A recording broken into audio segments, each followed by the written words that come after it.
Buenos días.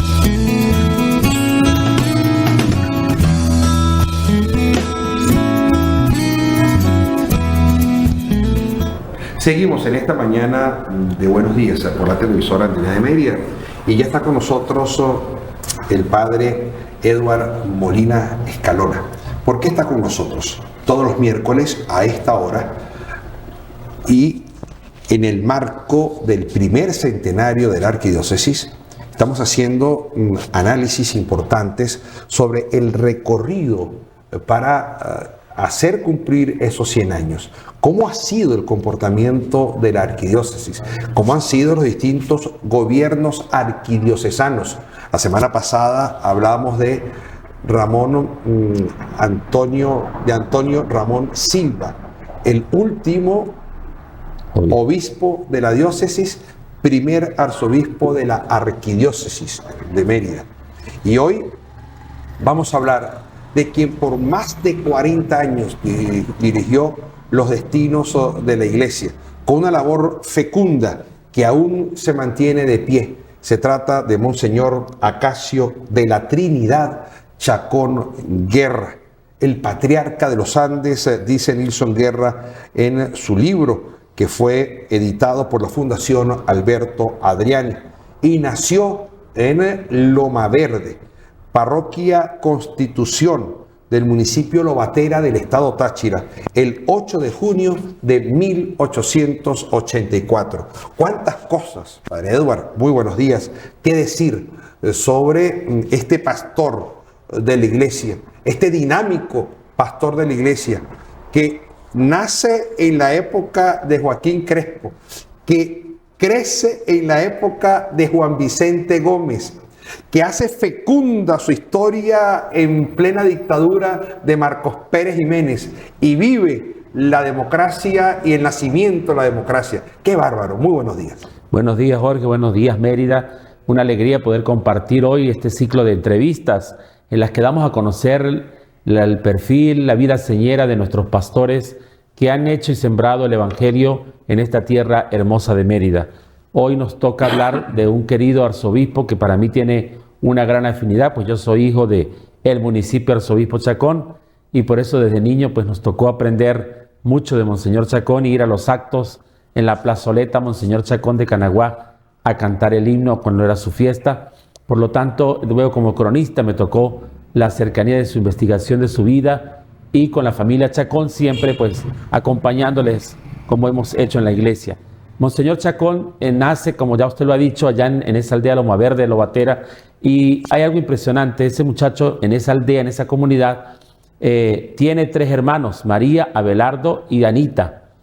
A la hermana Anita, por cierto, se convirtió en una figura en Mérida, ya que siempre fue la eterna señorita Anita, compañera, la tía Ana, compañera de Monseñor en todos sus viajes. Dice que hizo hasta de secretaria de él.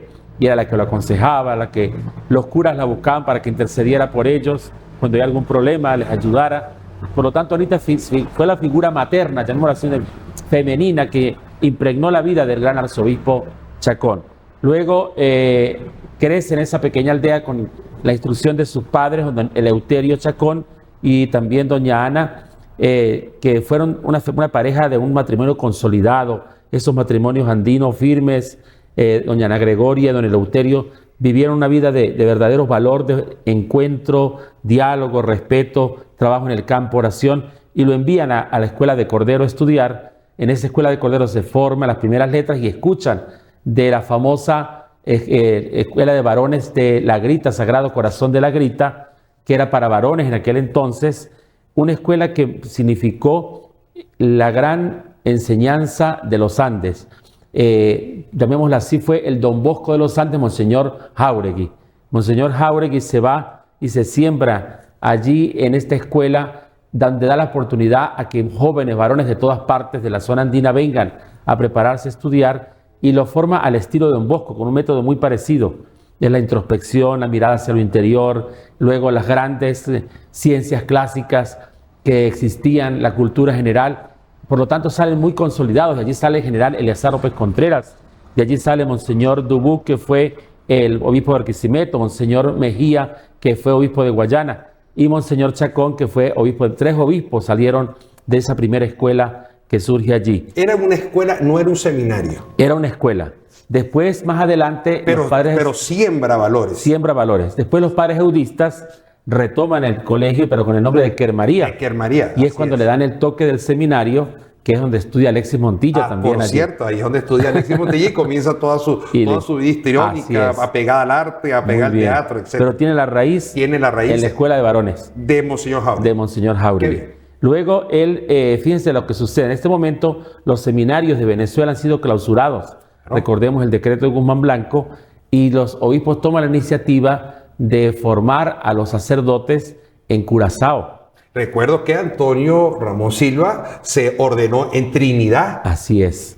Precisamente como consecuencia de ese decreto de Guzmán Blanco, donde se rompe la relación, el vínculo entre el Estado y la Iglesia. Por esa razón, en 1898, él se presenta a Monseñor Silva, que está de visita pastoral en Maracaibo, y recuerde que es la salida en Puerto Nuestro, y le presenta una carta que viene recomendado por su párroco. Esa carta, al ser presentada, se da cuenta el muchacho su cualidad y lo envía inmediatamente. O sea, fue una cosa impresionante, porque de una vez Monseñor Silva ve algo profético en ese jovencito, hasta el punto que lo convierte en su sucesor. Desde allí comienza ese gran amor del gran arzobispo Silva por ese muchachito. Lo envía a estudiar y transcurre unos 3 años allá en Curazao, hasta que viene Castro, da el nuevo decreto del regreso a la iglesia, la libertad de culto, se establece el seminario y regresa a realizar sus estudios y terminar sus estudios de teología en Venezuela. Por lo tanto, esa transición de ir al destierro, de haberse formado fuera, de haber aprendido también con otros que fueron sus compañeros obispos, pues lo ayudó a tener una visión, creo yo, de una iglesia universal, porque él siempre estaba muy pendiente de lo que acontecía en el mundo y trataba en sus cartas pastorales, lo podemos ver, de unirse al Papa en lo que está aconteciendo en el aquí y en el ahora de la historia de la Iglesia. De manera que estos primeros años de formación marcan a ese pastor. Y ese encuentro con Monseñor Silva en Maracaibo también le va a marcar su vida futura, no solamente por la posibilidad de proseguir sus estudios, sino de venir, de ordenarse en 1907 como sacerdote y de comenzar su carrera sacerdotal. En 1907, el 1 de noviembre, en la Catedral de Mérida, la vieja Catedral de Mérida, Monseñor Silva lo hace sacerdote, y un primer encargo que le hace es que lo acompañe como secretario a sus visitas pastorales. Aquel cargo era muy importante y todavía lo es, el cargo de secretario, porque es el que lleva, vamos a decir, la vena, el alma de la visita del obispo a las comunidades, los encuentros con las instituciones, con los grupos, con los movimientos, con las personas, las jornadas de confesiones, de confirmaciones. Pero una iglesia que se estaba construyendo, que había sido destruida por el terremoto de los Andes de 1894, que tenía sus propios problemas y que consiguió en ese último obispo y en ese primer arzobispo, Antonio Ramón Silva, pues una mano amiga para la construcción, para la reedificación, para reingeniar la iglesia católica en nuestros Andes, y en una arquidiócesis que a partir de 1923 era tan extensa en lo geográfico. Así es. Y aquel hombre con esa visión de misionero, de ir a las periferias, emprende su labor como su primera parroquia en Pregonero. Ese Pregonero en 1911 recibe al presbítero Acacio de la Trinidad como su primer párroco que se establece allí por primera vez, y ejerce una labor tan preciosa que el obispo inmediatamente lo llama para que se encargue de la administración de la nueva diócesis que se está creando, que es San Cristóbal. San Cristóbal se desprende de Mérida, hay una etapa de transición mientras se nombra el obispo, que la cumple Monseñor Chacón como administrador. Fíjense, un sacerdote haciendo de administrador de una diócesis que se está creando, no era en aquel momento ni todavía lo normal. Lo normal siempre es el obispo, el arzobispo quien asume, pero el arzobispo delega esa función en Monseñor Chacón, y él da las bases a lo que será después la gran diócesis de San Cristóbal. Y seguramente esto le sirve de una experiencia enorme para ser el vicario general de la arquidiócesis de Mérida cuando Antonio Ramón Silva es nombrado, es nombrado arzobispo de nuestra entidad. Arzobispo. En ese momento viene el nombramiento del arzobispado, la situación de salud de Monseñor Silva siempre había sido difícil, tenía un problema pulmonar bronquial bastante fuerte, por lo tanto él lo suple casi en todo, hasta el punto que hay un congreso eucarístico en Francia, en Lourdes, y él va a Europa a encontrarse, y hay una anécdota muy bonita que la escribe Monseñor, nuestro querido cardenal Quintero. Dice que en aquel momento se acerca a Roma, cuando pasa por Roma, y le dice que le consiga un cupo para él irse a estudiar en la Universidad Gregoriana Derecho, porque él siente que la salud y la situación del arzobispo Silva apunta a que él puede ser un posible sucesor y que él quisiera estar lejos para que no cayera la mitra sobre él.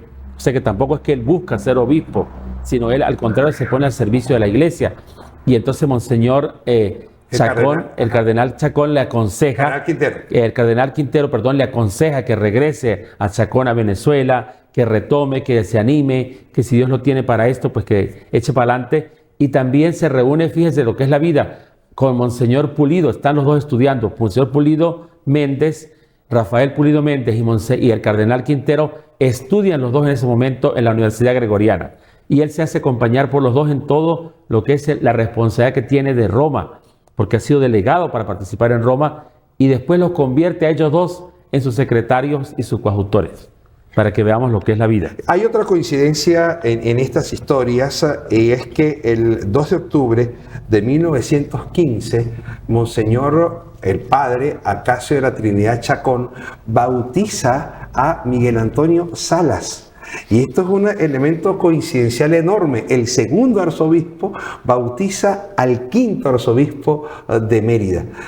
Además que estaba como signado, como señalado. Ciertamente la vida de Monseñor Acacio Chacón va a cambiar cuando se hace arzobispo metropolitano de Mérida. Y va a cambiar porque comienza una serie de retos importantes en su vida religiosa, pero también en su vida pública, en momentos de dificultad política y en momentos de dificultad económica. Recuerden todo lo que pasó desde la muerte de Gómez hasta que se restablece formalmente la democracia en el gobierno de Rómulo Betancourt. Eso es un poco la historia, es el transitar en estos 100 años de vida de la arquidiócesis de Mérida, en el marco de este primer centenario de nuestra arquidiócesis. Hoy hablamos del segundo arzobispo, de Monseñor Acacio de la Trinidad Chacón Guerra. Compromisos comerciales a la vuelta, la parte final de esta interesantísima conversación con el padre Eduard Molina Escalona,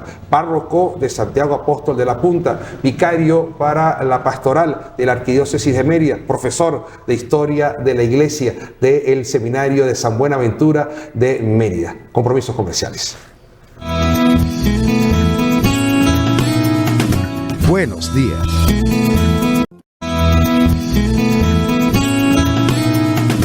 Buenos días.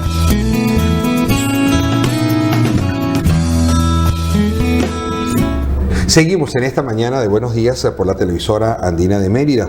Hay una labor importante que despliega el arzobispo Acacio Chacón Guerra. Y yo creo que eso es de lo interesante de revisar la vida y obra de Monseñor Acacio Chacón Guerra, está precisamente lo que él hizo con su vida, que fue construir la gran obra de la iglesia, no solamente de la iglesia, sino de muchísimas otras acciones que emprendió dentro de la entidad, que además coincide con el arzobispado. Hablemos de esa obra y hablemos de esas acciones. Muy bien. Luego tenemos la faceta más importante desde el 30 de abril de 1926, que inicia su vida de obispo. Es el día de su consagración episcopal en nuestra Iglesia Catedral de Mérida. Se hace el nuevo arzobispo de Mérida y inmediatamente asume como coadjutor, ¿verdad? Hasta que ya vemos más adelante cómo va a ser nombrado arzobispo.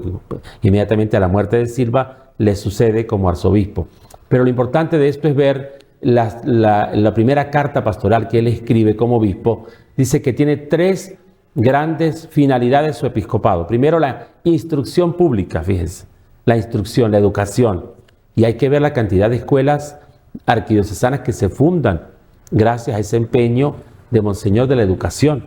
No solamente la educación religiosa, sino la educación moral, la educación de valores. Luego, la formación del clero. la formación del clero, y es cuando él se da cuenta que el seminario ya es una vieja casa que se está cayendo y coloca la primera piedra para hacer el seminario que hoy conocemos, esa obra tan hermosa en la que participó también Mujica Millán. Luego tenemos una tercera instrucción que fue el levantamiento, la belleza del patrimonio cultural de la iglesia.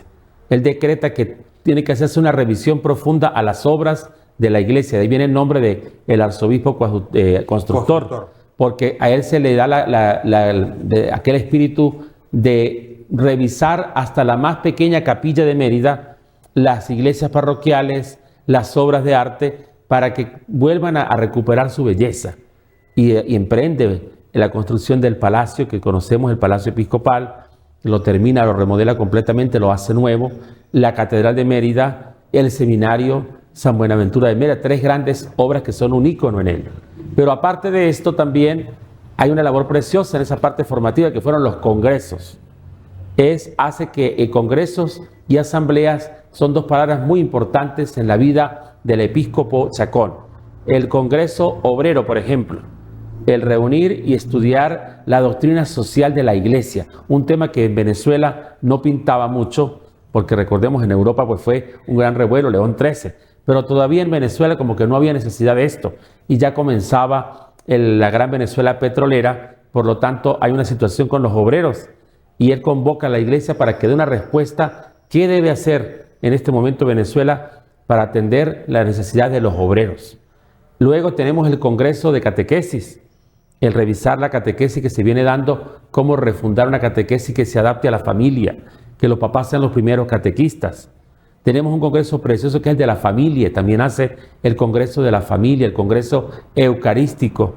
Son congresos que mueven los movimientos, los grupos de la iglesia para que tengan más sabor a evangelio, para que se conviertan más en misioneros, para que impacten más las comunidades. Y luego las grandes asambleas, comenzando porque aquí se reúne en Mérida, gracias a él, en el año 28, la primera vez la Conferencia Episcopal Venezolana. Hay que ver las anécdotas, por ejemplo, de Monseñor Iturriza, que gobernó durante más de 40 años a Falcón, y yo estudié la filosofía ya, nos tocaba ir a acompañarlo en la noche a su residencia, decía que era una pieza más del museo, porque vivía en el Museo Diocesano que él había fundado, y me llamaba la atención que decía, chico, tú eres de Mérida, te voy a contar cómo fuimos los obispos a Mérida. Fuimos a caballo, nos tocó entrar en mula, y hasta que llegamos a conseguir la entrada ya en el vigía para arriba en un carro, para llegar a la asamblea. Y aquello fue impresionante, primera vez que los obispos nos reuníamos y en Mérida. Y nos llamó la atención que Monseñor, nos contaba él que Monseñor Chacón tenía el deseo del teleférico de Mérida, y crea en ese momento una carta pastoral donde pide al Ejecutivo Nacional la importancia de un teleférico para lo más alto que es la montaña andina, y le dedica a la Virgen de las Nieves, le pide a ella, la Inmaculada, que es la Virgen de las Nieves, que acompañe esta obra. Y comienza la construcción en 1948, en noviembre de 1948, de lo que es hoy la Basílica Menor Catedral de la Inmaculada Concepción de Mérida. Comienza el restablecimiento de las parroquias, el fortalecimiento parroquial a través de esas visitas periódicas, 3 veces, 6 veces creo que visitó 6 veces la jurisdicción de toda la arquidiócesis, de manera que hay una labor muy intensa que despliega. Así es, la visita pastoral se convierte para él en un continuar lo que ya había aprendido de Silva. Silva es el primer hombre caminero que establece, como ya lo decía muy bien Ramón Sosa Pérez, lo que significó la visita pastoral, esa renovación de una iglesia que siente un pastor que acompaña. Él viene y la materializa ya en una obra consolidada. Durante estos 6 veces no solamente es Mérida, es Táchira, es Trujillo, es Barinas, es Apure. Parte de Apure. Le corresponde a él visitar, y todo esto con una sola finalidad: hacer que en esa comunidad tenga vida Cristo, pero también que el pastor conozca sus ovejas, saber de sus alegrías, esperanzas, de sus proyectos y acompañarlos. Se vive un país muy convulso, padre, desde el punto de vista político, y él logra sortear lo convulso de lo político, ¿no? Así es, llama la atención cómo nadie identifica al arzobispo Chacón con ningún bando, sino que al contrario, él trata de hacer puente. Siempre fue un puente abierto para encontrarse con los más grandes dictadores como con la democracia, y esa visión que tenía de país demócrata también, de acercarse a un país que tuviera libertad. Y la expresión más grande de la Catedral de Mérida, como ya usted lo decía, cuando se cae el techo de la catedral y le dicen los curas en el Consejo de Gobierno que hay que remodelar la catedral, dicen, no, hay que hacerla de nuevo. Y vamos a hacer una catedral que se merezca a la ciudad de Mérida. Y él sabe que en Caracas existe Manuel Mujica, que ha venido a las obras del Panteón Nacional y va y lo contrata. O sea, sin medio en el bolsillo, como él mismo lo escribe, empieza una campaña por las parroquias, un bolívar para la catedral. Y en 1948 la arranca y la consagra en 1960, el 12 de mayo. El 12 de mayo. Siempre su mentalidad fue la celebración de los 400 años de la ciudad, que se extienden durante todos esos primeros años de la década de los 60 y 58. Coincidió también creo que con la muerte de Pío XII, ¿no? La muerte de Pío XII, de la cual escribe una carta muy bonita sobre el episcopado de Pío XII. Y luego, algo impresionante es cómo va formando a su secretario, su coadjutor, al mismo estilo que lo hizo Silva. Él lo hace con Rafael Pulido Méndez y el cardenal Quintero. Claro, porque él coloca primero como coadjutor a Monseñor Quintero. Así es. ¿Ok? Que tuvo la suerte, la bondad de que es coadjutor, pero salta a cardenal y arzobispo de Caracas en ese momento. Eran los momentos de concordato de Rómulo Betancourt con la Iglesia Católica, que le toca además encabezar esa negociación al propio cardenal Quintero. Así es. Dicen que muchas de las cosas que hay en el concordato, que además fueron escritas por él, fueron también aconsejadas por el patriarca, el sabio obispo, Monseñor Chacón, porque recordemos que se convierte en el más antiguo de los obispos de la conferencia episcopal y por lo tanto, aun cuando ya se hace jubilado, pues emérito, se le consultan muchas cosas. Hay dos hechos fundamentales, Padre Edward, de Monseñor Acacio. El primero es que logra establecer 15 congregaciones extranjeras en la arquidiócesis. Se habían ido, habían partido, se había roto la relación del Estado con la Iglesia y partieron, cada quien partió, seguramente partieron a Colombia en lomo de mula, que era lo más cercano. Pero vuelven aquellas congregaciones, se fortalecen, comienza el Colegio San José de los Jesuitas, que comienza a florecer como una llamarada para la formación de la ciudad y de los ciudadanos, ¿no? Entre otras congregaciones. Algo muy importante de resaltar es la obra de los jesuitas de la mano de Monseñor Chacón. Los jesuitas llegan, retoman de nuevo Mérida, recordemos que ya habían estado anteriormente, y regresan a Mérida con la obra del Colegio San José. Una obra al estilo de lo que él había vivido en La Grita, un colegio para varones formando, y es lo que él insiste que se haga y se materialice en Mérida. Luego, algo muy interesante es los hermanos de La Salle, que en ese momento todavía no estaban en Caracas y se los trae a Mérida y cede los terrenos donde se encuentra el Colegio de La Salle, pertenecían a la arquidiócesis. Él los cede pidiéndoles que tengan prioridad por los niños más pobres de las comunidades más desfavorecidas de la ciudad, y así se apertura el colegio. También el Colegio San Luis, la obra de los salesianos, es una invitación que él hace, y la cantidad de obras hospitalarias que tenemos de religiosas venidas de Francia, de España, gracias a esa gestión del arzobispo constructor. Y ordena 60 sacerdotes en su administración. Así es. Eso es un número que para la época es un número muy alto. Es muy importante ese número porque fortalece la arquidiócesis y posiciona a la arquidiócesis en el estatus político, económico y social de este territorio tan amplio que gobernaba. Y él lo hace porque también permite que el seminario sea asumido bajo la rectoría de los padres eudistas. Recordemos, él conoce en Francia el carisma de San Juan Eudes y sabe que existe una comunidad dedicada a la formación de los curas y se los trae. Y estos sacerdotes hacen que se materialice una formación integral, cristocéntrica, animada por la pastoral de la Iglesia, y da el empuje porque también se van a las comunidades y es cuando traen todos estos seminaristas que después fueron grandes curas como el padre Adonai Noguera. Quiero tocar finalmente, padre Edward, los curas camineros. Los curas que llegaron en vehículos a Aricagua y que llegaron en vehículos a Canaguá y que llegaron en vehículos a tantas poblaciones descubriendo, conquistando, pero encabezados por un sacerdote, encabezados por la cruz de Cristo. Así es. Creo que la figura señera del arzobispo Chacón es pieza fundamental para hablar de los curas camineros. Fueron sus discípulos, fueron formados por él, el caso de Eustorgio Rivas, el caso del padre Pedro Moreno, que tenía una devoción increíble hacia Monseñor Chacón, les recogió todas sus cartas en un libro. Sacerdotes que aprendieron de esa fuente de un hombre que les empujó, les animó a que no se quedaran simplemente aislados allí, sino que había que conectar la montaña con la ciudad, que había que hacer que la vida de la ciudad llegara hasta la montaña, y fortalece lo que llamó la pastoral caminera, la pastoral de acompañar caminos, de abrir caminos, hasta el punto que cuando sabía que un cura estaba haciendo caminos, le enviaba lo que llamaban un teniente cura, que es un vicario hoy en día, para que se encargara de lo pastoral, dejando muy claro que el párroco debía dirigir la obra de la carretera. El párroco tenía que estar al frente, porque es una obra de la iglesia. ¡Qué espíritu, ¿eh? Así es. Por lo tanto, en Mérida se debe la gran vía, de las grandes vías, la red de carreteras que existen, la mayoría fueron trazadas por curas, animados por Monseñor Chacón.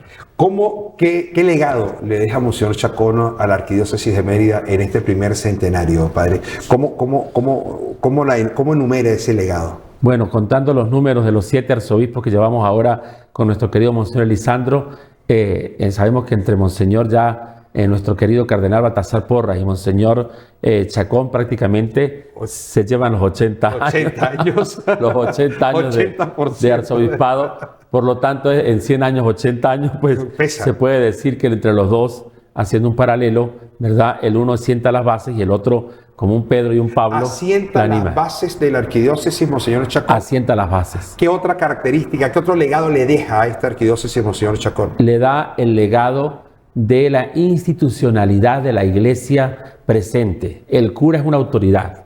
El sacerdote tiene una autoridad no porque es el cura o porque ya ha puesto esto, no, sino porque tiene un servicio, un testimonio de vida encarnado en la comunidad. Pero el cura hombre de Dios, el cura convertido, santos curas. Así es. Y eso da un perfil del cura. El perfil del cura de Monseñor Chacón era el cura formado.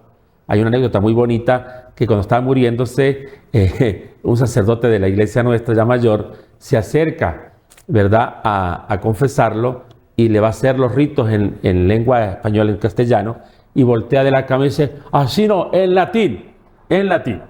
Entonces, un hombre que preparó al clero para dar respuesta, además también la proyección hacia la Universidad de los Andes.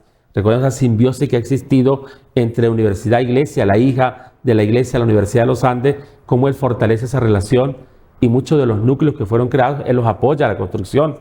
No fue solamente en lo religioso, fue en lo académico también, y se hizo presente congresos de la universidad apoyados por Monseñor Chacón. Por lo tanto, nos deja a los curas un legado de ser constructores, quizás ya no tanto de una obra material, pero sí de una obra espiritual de Mérida, que debemos mantener un patrimonio, una tradición, y sobre todo esa mirada hacia la montaña adentro, los caminos que se abren, caminos de esperanza gracias a la labor de cura encarnados con el Evangelio. Vivió el Concilio Vaticano II y vivió la renovación de la Iglesia a partir de los postulados de San Juan 23. Llama la atención también que no se quedó enchapado, como decimos en el pasado. A eso se debe la pregunta. Así es, sino que el hombre ve la visión de la Iglesia, una Iglesia que va hacia la comunión, hacia la participación, hacia los laicos, y luego hay que ver lo que son las cartas pastorales antes y después del concilio. Las cartas pastorales de Monseñor Chacón después del concilio son las cartas que leemos hoy en día del Papa Francisco, una iglesia misionera, samaritana, cercana, una iglesia con la gente. O sea, por lo tanto, el hombre tiene una visión adelantada de la iglesia. Qué interesante. Muchísimas gracias, Padre Eduardo. Bueno, gracias a usted. Y este último aspecto, sí quería tocarlo, más que tangencialmente, porque fue un cura extraordinario. Indiscutiblemente, la labor que hizo la arquidiócesis que construyó, que además fue un receptáculo bárbaro de las enseñanzas que le dejó el arzobispo Silva, que, como yo siempre digo, fue más que un colegio, y lo que asumió Acacio Chacón y lo que desarrolló Acacio Chacón en estos 42 años de gobierno arquidiocesano. Qué interesantes son los caminos de estos 100 años de la Arquidiócesis de Mérida. Es en el marco de este primer centenario. 42 años de gobierno tuvo Monseñor Acacio de la Trinidad Chacón Guerra. Recuerdo aún cuando sus restos pues fueron acompañados por una multitud que no se había visto reunida en la ciudad, y sus restos fueron expuestos. Hacia un catafalco. Un catafalco. Y se colocaban los ornamentos de príncipe de la iglesia, porque recordemos, él tenía un título romano, era conde romano. Por el hecho de ser patriarca de los Andes, recibió el título de el Papa Juan XXIII de conde romano, y se vestía con la capa de conde, de un obispo conde del Papa, y con toda esa parafernalia eclesiástica. Y así lo llevaron por todas las calles de la ciudad, insisto, en un evento sin precedente. Yo lo recuerdo, además, muy pequeño.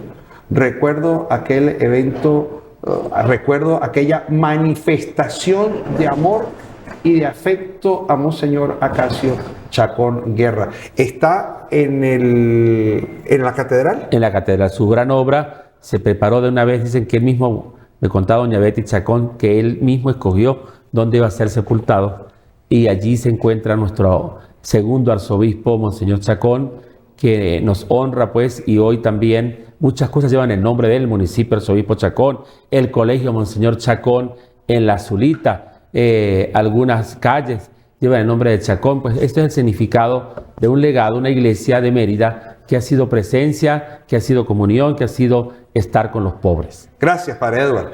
Compromiso comercial, y a la vuelta seguimos con más en esta mañana de Buenos Días por la televisora andina de Mérida. Buenos días.